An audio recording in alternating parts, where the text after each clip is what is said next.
Assistant Secretary Housevite, let's start with you.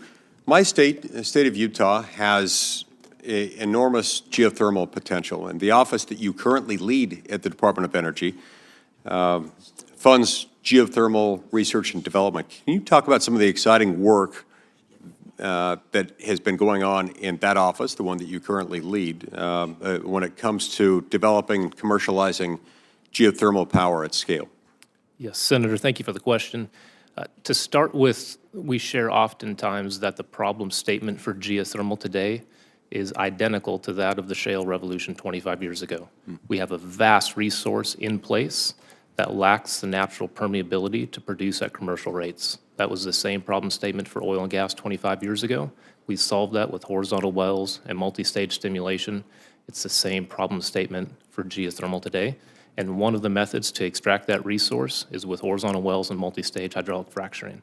A project in your home state, Forge, funded by the Department of Energy, was groundbreaking. It provided critical drilling information, which led to commercial leasing and now active development of a 500 megawatt resource in southwest Utah. Along with that, just this morning, we announced the department's largest ever funding opportunity for geothermal, $171.5 million, focused on reservoir characterization and pilot scale demonstrations. On the resource characterization, what's important about that is the western part of the country is not as well explored as many of the shale basins. The shale basins had a benefit because most conventional basins exist on top of an unconventional shale. So we've drilled through these resources for over 100 years, and with that, we've logged it and we could map it. We lack that information in the subsurface in the West. And that's part of the reason that one of our topic areas is to do exactly that, help support the industry in de-risking the resource and finding more hot rock that we can develop commercially. Our goal is to take geothermal out of the other bucket. When you look at the energy stack, you see this sliver of energy that sits on top of all the other primary energy sources. Our goal is to provide cost-competitive gigawatt-scale power generation from the vast amounts of geothermal resource in the United States. So your hope is that on those western lands that are not as well known, that haven't been as thoroughly explored, to help replicate some of that so as to create the information necessary that would lead to more lease sales and more utilization for geothermal. Yes, Senator, that's correct. Thank you. Commissioner Lassert, natural gas is the backbone of the modern electrical grid in America. Without access to natural gas, without access to very plentiful supplies of natural gas at reasonable prices, there would have been widespread outages across the East Coast just during the most recent winter storm. We don't even have to go back more than a few days to cover that. Looking back at your first few months as a member of FERC, how has FERC moved the needle on clearing the backlog for natural gas pipelines and LNG facilities?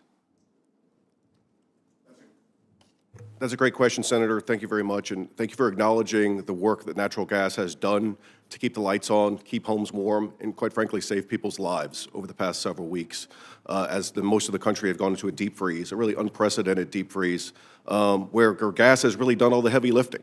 And at FERC, I think you could see, I mentioned in my opening, we've approved more gas than the first 4 months during my tenure here than we have in quite a while. We're going to continue to keep that work. We're going to continue to right-size NEPA under 7 County.